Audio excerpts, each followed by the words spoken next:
उनके पैसे उनके दलाल के माध्यम से उनके गांव वालों को, उनके पेरेंट्स को भिजवा दिया जाता है और बेचारे गरीब लोग इस हालात में होते हैं कि उन्हें जो वहां मिल जाता है, उन्हें लगता है कि एक उनकी बेटी उनके पास से चली गई जिसे उन्हें खाना खिलाना पड़ता है, दूसरा उसकी एवज में उन्हें कुछ पैसे मिल गए, तो बस वो इसी में संतोष करके बैठते हैं।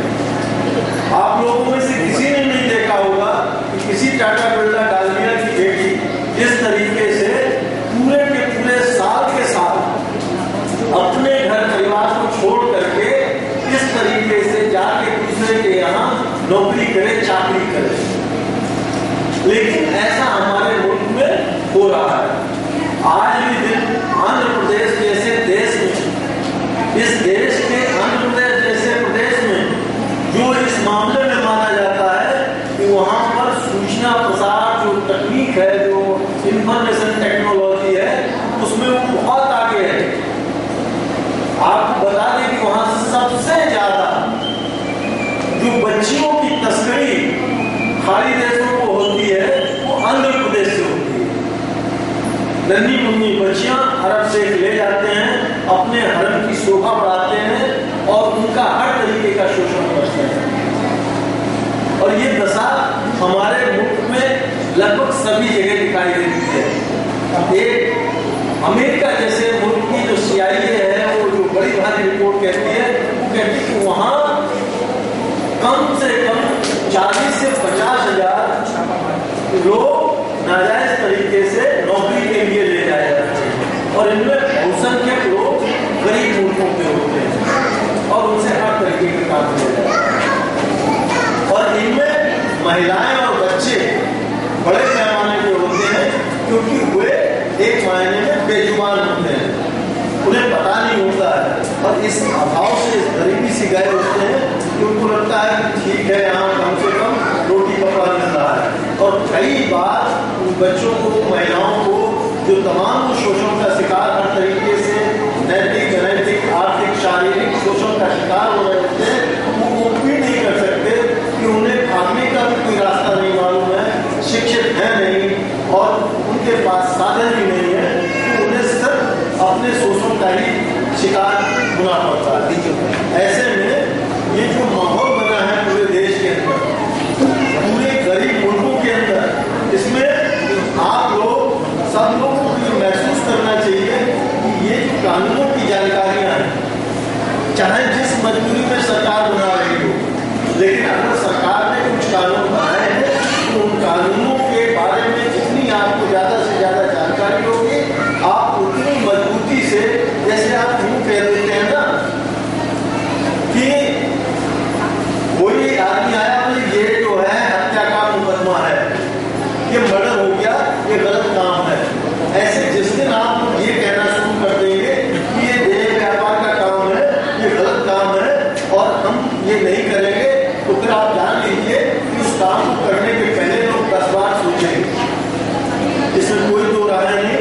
मुझे नम्रता जी को ये कहने में कोई संकोच नहीं है कि दो तरीके की जो धारणाएं विद्यमान थी, कोई भी नारी अपना शारीरिक शोषण नहीं करवा सकती सुखों, और जब हमारे देश की सबसे बड़ी अदालत सुप्रीम कोर्ट ने ये कहा कि नहीं, वो वैश्या नहीं है, वो सेक्स वर्कर है और वो इसलिए है क्योंकि उनके पास कोई विकल्प नहीं था, और ये भी कि उनको जो है वैकल्पिक व्यवस्थाएं मुहैया कराई जाए ताकि वे एक सम्मान का जीवन जी सके।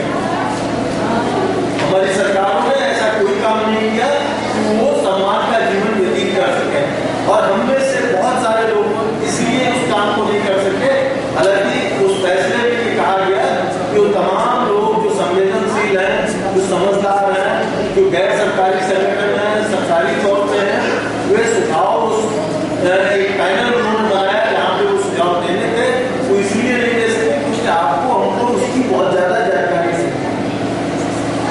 मैं संक्षेप में सिर्फ अपनी बात को ये कह के खत्म करना चाहूंगा कि अब वक्त आ गया कि जब आप अपने अधिकारों को जानें, पहचानें, समझें। मानवाधिकार बहुत बड़ा शब्द है। अब वक्त आ गया है कि आप अपने हकों की बात करें। जब आप ही दया माया इसके आधार से किसी चीज की चाहत न रखें, जो भी चाहे अधिकार पूर्वक मांगे। और क्यों मांगे? क्योंकि आपको मैं ये भी बताना चाहूंगा कि इस मुल्क के जो ऊपर बैठे पूंजीपति हैं, फिक्की और एसोचैम जैसे संगठन है, वो लोग कहते हैं 5.5 लाख करोड़ सालाना की जो उनको दान मिलता है, अनुदान मिलता है, कहते हैं वो कम है। और आपको 60,000 करोड़ रुपए जो मिलते हैं खाद्यान्न पे सब्सिडी अनुदान के लिए, उसके लिए कहते हैं इसमें कटौती करो और उधर बढ़ोतरी करो। तो आपका जो मुंह का निवाला है वो छीन करके ये लोग अपनी और कोठी भरना चाहते हैं, और ये भरते रहेंगे अगर आप लोग नहीं चेते। तो बात ये है कि आप ये भूल जाए कि आप औरत हैं, बच्चे हैं, अपने अधिकारों को जानें, पहचानें, समझें और सीधे खड़े हों और ये कहें कि नहीं ये हमारा हक है, ये हमको चाहिए, हम अपना और शोषण करवाने के लिए तैयार नहीं है। इसी के साथ में अपनी बात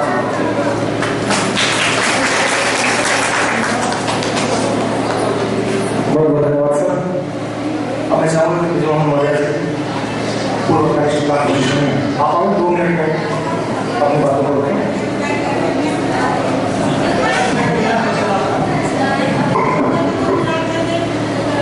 कार्यक्रम में आदरणीय तहसीलदार साहब,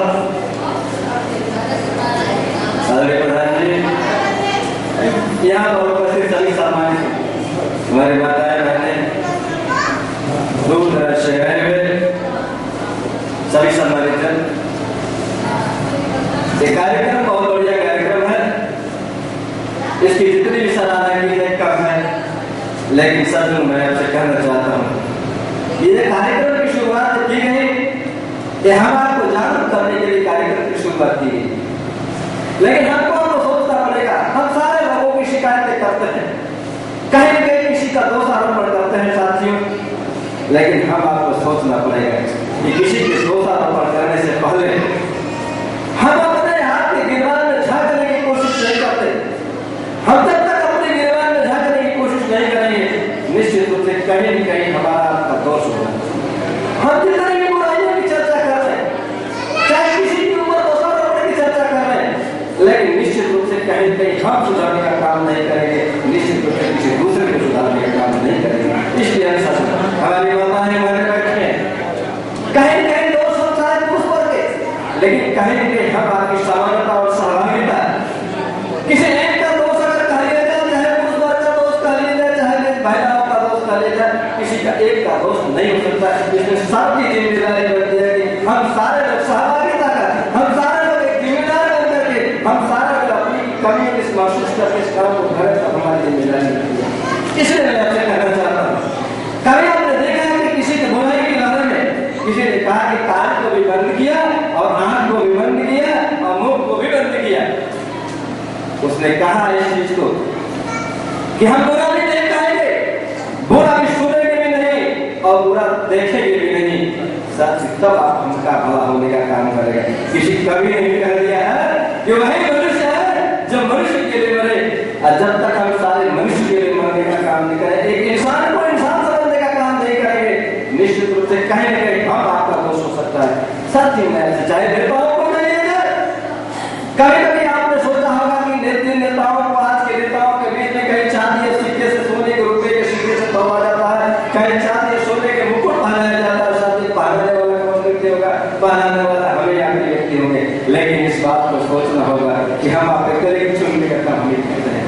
कहीं की बुराई की बात आती है, अभी बात की बात होती है, चाहे वो दहेज की बात होती है, चाहे वो बात की बात होती है, कहीं न कैसे चोरी और भ्रष्टाचार की बात होती है, कहीं न कैसे हमारे आपके बीच में रहने वाला व्यक्ति दिल्ली पहुंचाने का काम करता है कि हमारे आपके बीच का रहने वाला व्यक्ति गांव से मुखबिरी करके और आपके बीच में पहुंचाने का काम करता है। चाहे जितना ही कानून व्यवस्था चुस्त कर ली जाए, चाहे कितने बड़े अधिकारी व्यवस्था कर ली जाए, लेकिन जिस दिन हम आप कदम उठा करके हम अपने मन को व्यवस्था बना करके हम चलने का काम करेंगे, कहीं न कहीं हम आपके बीच में कदम करने का काम करेंगे, तभी हमारा आपका निवारण हो सकता है। आपका इच्छा देगा हमारे घर से कोई बच्चे को उठा ले जाएगा, कहीं न कहीं हमारे आपको कुछ भी नहीं होगी, हमारे यहाँ के बीच में रहने वाला व्यक्ति होगा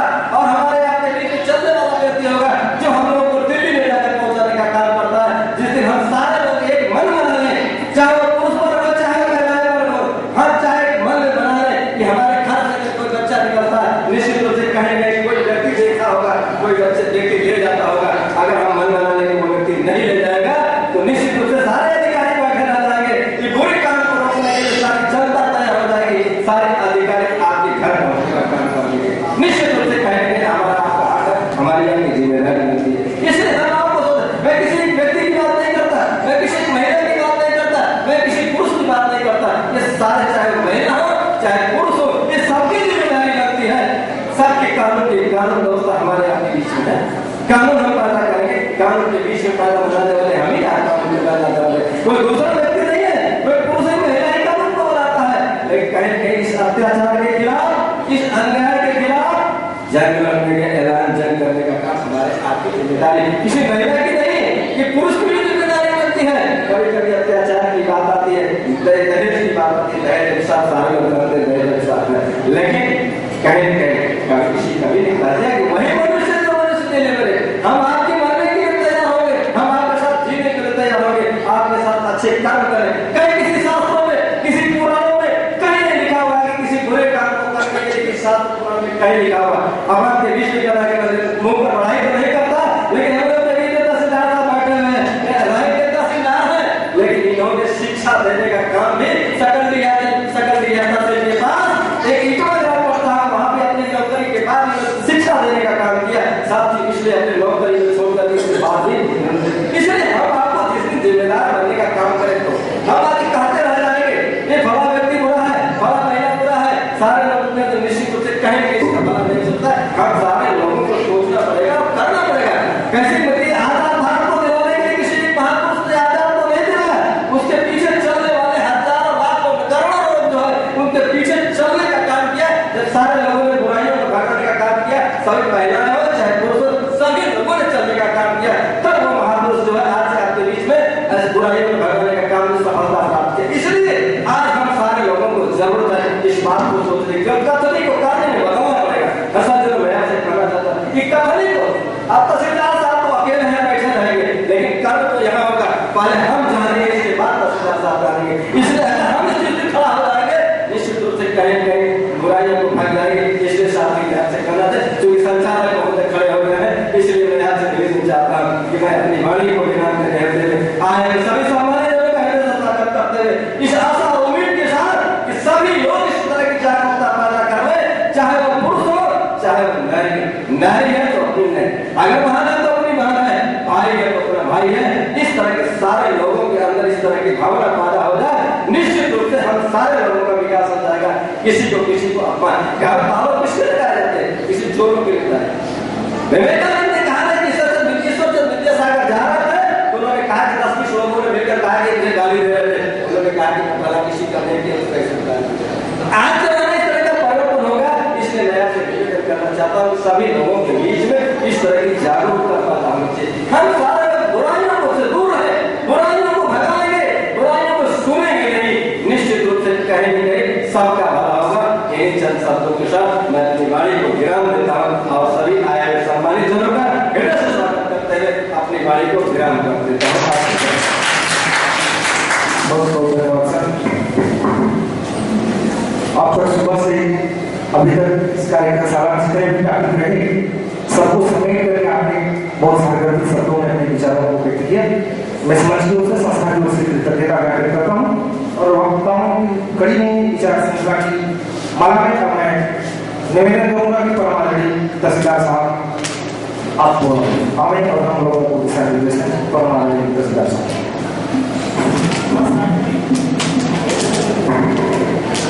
उपस्थित सज्जनों, पूर्व वक्ताओं को मैंने सुना, यहाँ पर समाज सेवी संस्थाएं हैं, अधिवक्तागण हैं, निर्धारित विषयों को उन्होंने वीडियो संबंध में आपको ढेर सारी शिक्षाएं दी और जहाँ तक मैं समझता हूँ मेरे आने के पहले भी वही क्रम जारी रहा होगा। तो उन्हीं बातों को दोहराने के लिए मैं अधिकृत वक्ता नहीं हूँ, उसके लिए सबसे ज्यादा अधिकृत वक्ता तो हमारे अधिवक्तागण हैं जिन्होंने भरपूर प्रकाश डाला। लेकिन मैं इतना जरूर कहूँगा कि मैं घर का मुखिया हूँ, कुछ बेटियों का बाप हूँ, इसलिए विषय कहीं न कहीं मुझसे भी संबंधित है व्यक्ति के रूप में, आपसे भी संबंधित है व्यक्ति के रूप में। यदि हमारे आंकड़े ये कहते हैं कि ये हिंसा या यह बुराई सेक्सुअल जिस पे बात हो रही है, वह हर 5 मिनट पे घटनाएं घट रही हैं देश में। क्रम ये बताता है कि देश का ऐसा कोना कोई नहीं है जहां पर ये घटनाएं न घट रही हों। तो हम अपराधियों को दंड देने की बात को सोचें जिस पर हमारे वक्ताओं ने बातें की, लेकिन जब हम ये देख रहे हैं कि एक गया दूसरा आया, दूसरा गया तीसरा आया, तो हम जो रोगी आ रहे हैं उनकी दवा के साथ साथ ये भी पता लगाएं कि यह किस कुएं का पानी पी करके सम्मत वाले होकर के चले आ रहे हैं। व्यक्ति दोषी बंधुओं तभी होता है जब वह व्यक्तिगत कर रहा हो। जब यह आंकड़े बता रहे हैं कि सामूहिक और सामाजिक रूप में हो रहा है, तो जाहिर बात है कुछ मूलभूत चीजें हैं जो हम पे खो गई हैं। उनको जब तक हम ठीक नहीं करेंगे, हम अपने बच्चों को उम्र कैद देकर या उनको फांसी पर लटका करके ये समस्याओं से बच नहीं सकते। और वह ठीक होना है हमारे आपके घर से। यदि आप विसंगति कहां से आई, इस पर कहीं आप ध्यान दें तो आप पाएंगे कि हमारे अपने बुजुर्गों ने कुछ निश्चित बिंदुओं को तय किया था, जिनको एक एक कर हम अपनी आधुनिकता में, अधिशिक्षा में अनुपयोगी पाते हुए छोड़ते चले जाते हैं। हमारे यहाँ जैसे अभी वक्ताओं ने बताया कि ढेर सारी लड़कियों की शादी के नाम पर दूसरे किसी के यहाँ शादियां हो रही है और ले जाकर के बेच दे रहा है। हमारे बुजुर्गों ने यह प्रथा रखी है कि शादी उसी घर में होना चाहिए जिसके घर की पूरी तरह जांच पड़ताल कर ली है। मैं भी बहन के भाई के रूप में और बेटी के बाप के रूप में भी मैंने शादियां देखी हैं। तो लड़का देखने के साथ साथ हम ये पूछते हैं कि तुम्हारी ननिहाल कहाँ है, तुम्हारी बहनें कहाँ ब्याही गई हैं, ये सारे लोग करते हैं। और जिन घरों में वो पुरानी परंपराएं की जा रही है, उन घरों से ये शिकायतें नहीं आ रही है। शिकायतें आ रही है वहां जब हम परंपराएं भूल करके स्वेच्छाचारी कदम उठा रहे हैं। हमारे संस्कारों में कहा गया है कि सयानी लड़की यदि हो गई है तो पिता भी अपने पुत्री से अकेले बात नहीं करेगा। सयाने दो भाई भी कहीं हैं तो वो बात नहीं करेंगे, लेकिन हमें ये बेकार की चीजें अब लगने लगी।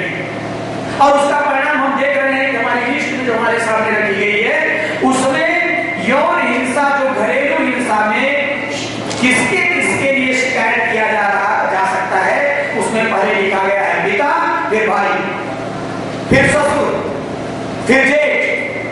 मतलब ये सारी मौलिक चीजें हैं। कितने लोगों को फांसी देंगे हम, कितने लोगों को सजाएं देंगे हम, लेकिन कुछ चीज ऐसी है जो मन की चीजें हैं। मन की चीजें तन के व्यवस्थाओं से दूर नहीं हो सकती। लेकिन इसका कहने का यह नहीं है कि जो गड़बड़ी हो रही है उसको हमें ठीक करेंगे, जो बीमार है उनकी हम दवा करेंगे। जिस प्रकार के दवाएं हैं, जैसे विधिक दवाएं हैं, लेकिन रोगी और न पैदा हो, उसकी एकमात्र हल है कि हम अपनी नैतिकता पर पुनर्विचार कर लें। हम अपने बच्चों में इतनी शिक्षाचारिता न दें कि वहां शिक्षा तो लेने के लिए गया है, लेकिन कोर्स की किताबों से कहीं संख्या में ज्यादा उसके बॉयफ्रेंड और गर्लफ्रेंड की संख्याएं होती।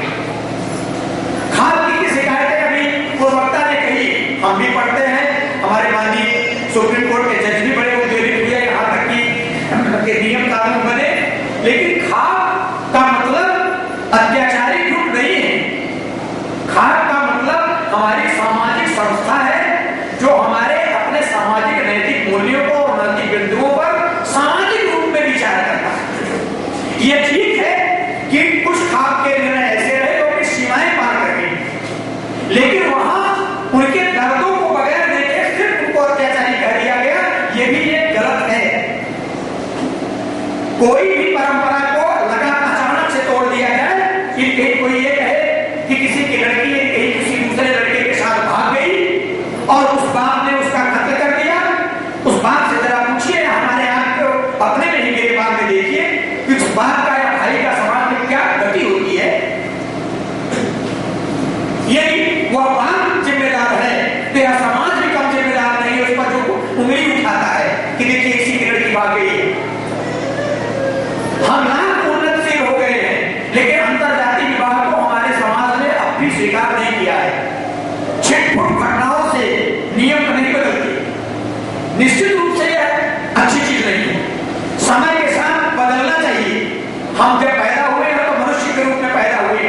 हमारी सामाजिक व्यवस्था में रही है कि कोई जात, कोई धर्म, कोई व्यवस्था दी गई है, लेकिन अचानक से कोई व्यवस्था तोड़ी गई तो उसके बुरे परिणाम आते ही आए। इन बिंदुओं को भी हमारे बच्चों को आप हमारे अपने द्वारा समझाने की जरूरत कि सामाजिक परिवर्तन में अचानक से नेता बनने की वो कोशिश न करें। जो भी कोई घटना है, जो सबसे ज्यादा उद्वेलित करने वाली घटना रही है, उस पीड़िता के प्रति मेरी बाप को भगवान ने मेरे 4 लड़कियां दी हैं, 6 भाइयों का मतलब बहनों का भाई मैं हूं, मुझसे ज्यादा शायद ही किसी के कोई विषय को जान सके। लेकिन मैं ये जानना चाहूंगा कि क्या कोई भी गार्जियन इन बिंदुओं पर ध्यान दे रहा है कि हम अपने बच्चों की नैतिकता पर क्या कर रहे हैं? तो गार्जियन के रूप में हमारी अपनी जिम्मेदारियां हैं कि हम अपने बच्चों को उचित परवरिश दें, तभी हमारा ये कानून कुछ कर पाएगा। अन्यथा जेल भर जाएंगे उम्र कैद से, रस्सियां टूट जाएंगी फांसी देते देते, और सारे लोग निसंतान बनकर के समाज में नहीं रहेंगे। लेकिन मेरा कहने का आशय यह कतई नहीं है कि विधि अपना काम न करे। जो रोगी है वो विधि द्वारा ठीक होगी, लेकिन रोगी और न हो उसके लिए सारी बातें हैं। बस इसी के साथ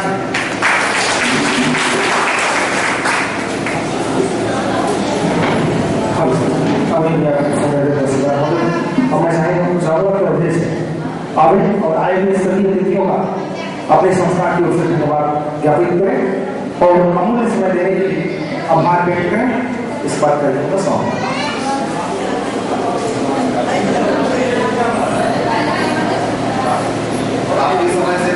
सुबह से लेके आप सभी लोग बड़े शांति के साथ बैठे और सुने, समय निकाल कर आप लोगों ने यहाँ पे बैठकर मुद्दों पर काफी गहनतापूर्वक सुना, ध्यान से सुना, और सबसे ज्यादा शांति के साथ आपकी प्रतिबद्धता हुई।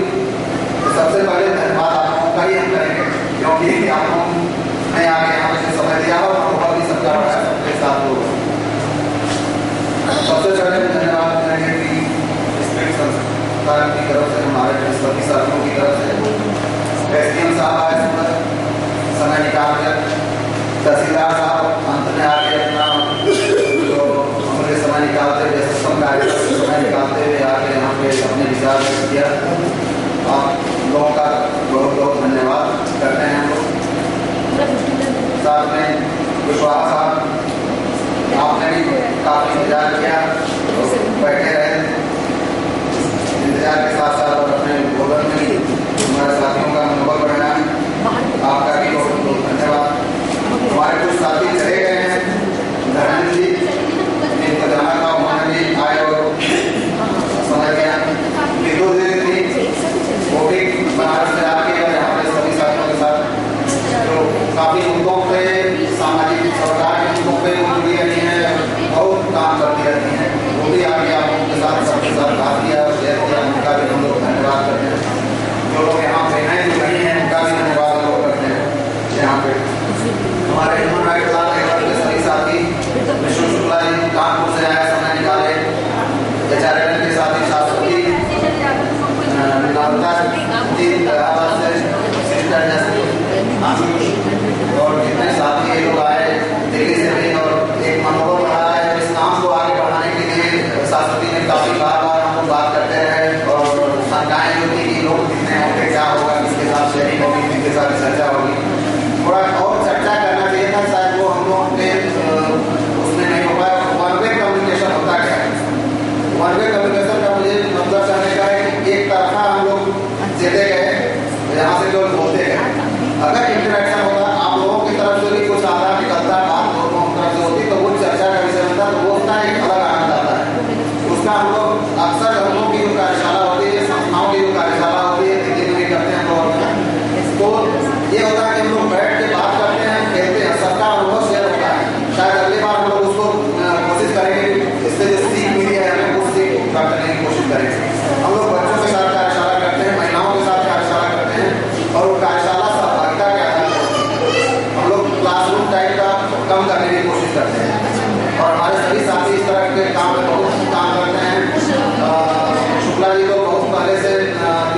यहाँ पर केरल की धरती से लोग आए हैं, ऑस्ट्रेलिया से आए हैं और कानपुर सभी विकास मंत्री से मैं आपका स्वागत करता हूँ और बहुत बहुत धन्यवाद।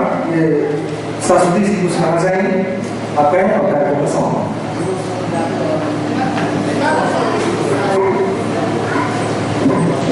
बहुत धन्यवाद, आप लोग यहाँ पे आए हैं और आप लोगों को मैं ये आशा करती हूँ जो आपको यहाँ पे आपको सीखने को मिला है, आप बाहर जाके अपनी कम्युनिटीज में ये आप और ज़्यादा एक दूसरे के साथ आप आगे बढ़ाएंगे काम। अगर कहीं पे कोई वायलेशन हो रहा है तो आप लोग इंटरव्यू करेंगे, आप लोग हस्तक्षेप करेंगे और जो भी कहीं अन्याय हो रहा है, अत्याचार हो रहा है तो आप उसके खिलाफ आवाज़ उठाएंगे। ये आशा करते हुए हम बहुत ज़्यादा हम लोग ह्यूमन राइट्स लॉ नेटवर्क से, जैसे कि हमने पहले बोला है, हम दिल्ली से थे, तो स्पीड का जो सारे कार्यकर्ता थे उनको हम बहुत ज़्यादा से शुक्रगुजार होंगे।